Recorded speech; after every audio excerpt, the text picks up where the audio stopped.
बिहार के जमीन मालिकों के लिए बड़ी खुशखबरी। सैटेलाइट टाउनशिप क्षेत्रों में जमीन खरीद बिक्री पर लगी रोक हटी।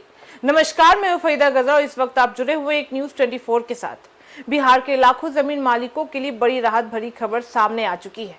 राज्य सरकार ने ग्रीनफील्ड सैटेलाइट टाउनशिप परियोजना से जुड़े क्षेत्रों में जमीन की खरीद बिक्री और ट्रांसफर पर लगी रोक को हटा दिया है। बता दें कि इस फैसले के बाद से अब जमीन मालिक अपनी जमीन की खरीद बिक्री कर भी सकेंगे और जरूरत पड़ने पर उसका लाभ भी उठा सकेंगे।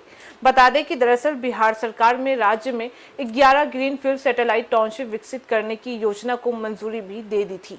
इसके बाद से संबंधित क्षेत्रों में जमीन की खरीद बिक्री और ट्रांसफर पर रोक भी लगा दी गई थी, ताकि भविष्य में विकास योजनाओं में कोई भी बाधा ना आ सके। लेकिन अब कैबिनेट की बैठक में इस रोक को हटाने का फैसला भी ले लिया गया है। बता दें कि मुख्यमंत्री सम्राट चौधरी की अध्यक्षता में हुई कैबिनेट बैठक में कुल 29 प्रस्तावों को मंजूरी भी दी गई है, जिसमें से यह महत्वपूर्ण फैसला भी शामिल था। इसके साथ ही बिहार राज्य आवास बोर्ड को विकास कार्यों के लिए जमीन खरीदने की अनुमति भी दी गई है।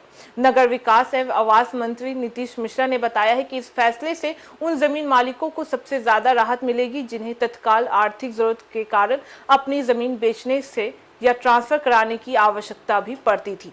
अब वे अपनी संपत्ति का उपयोग अपनी जरूरतों के अनुसार भी कर सकेंगे। बता दें कि सरकार ने जमीन अधिग्रहण और खरीद को लेकर भी आकर्षक मुआवजा नीति भी तय कर दी है।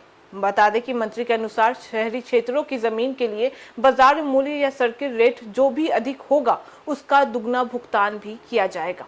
वहीं ग्रामीण क्षेत्रों की जमीन के लिए बाजार मूल्य और सर्किट रेट जो भी अधिक होगा, उसका 4 गुना तक मुआवजा भी दिया जाएगा। इतना ही नहीं, बता दें कि सरकार ने अतिरिक्त 10% प्रोत्साहन राशि देने का भी फैसला कर लिया है। यानी जमीन मालिकों को उनकी जमीन का बेहतर और उचित मूल्य मिलने की संभावना भी बढ़ चुकी है। जमीन के बाजार मूल्य का निर्धारण जिला स्तरीय रियायती भूमि क्रय समिति द्वारा भी किया जाएगा। गौरतलब है कि राज्य सरकार ने जिन 11 ग्रीनफील्ड सैटेलाइट टाउनशिप को मंजूरी दी है, उसमें से पाटलिपुत्र, हरिहरनाथपुर, मगध, मिथिला, कोशी, पूर्णिया, अंग, सीतापुरम, विक्रमशिला, तिरहुत और सारण इन टाउनशिप का उद्देश्य आधुनिक शहरी विकास को बढ़ावा देना है और भविष्य की आबादी तथा आर्थिक गतिविधियों के लिए बेहतर बुनियादी ढांचा तैयार करना भी है। बता दें कि विशेषज्ञों का मानना है कि इस फैसले से जमीन बाजार में नई गतिविधियां भी बढ़ सकती है। साथ ही जिन लोगों की जमीन इन परियोजनाओं के दायरे में आती है, उन्हें आर्थिक रूप से भी फायदा मिलने की उम्मीद भी जताई जा रही है। बता दें कि फिलहाल राज्य सरकार के इस फैसले को जमीन मालिकों के लिए बड़ी राहत की खबर और विकास योजनाओं को आगे बढ़ाने की दिशा में अहम कदम भी माना जा रहा है। वहीं एक तरफ बता दें कि विकास की रफ्तार बढ़ेगी, तो दूसरी तरफ जमीन मालिकों को भी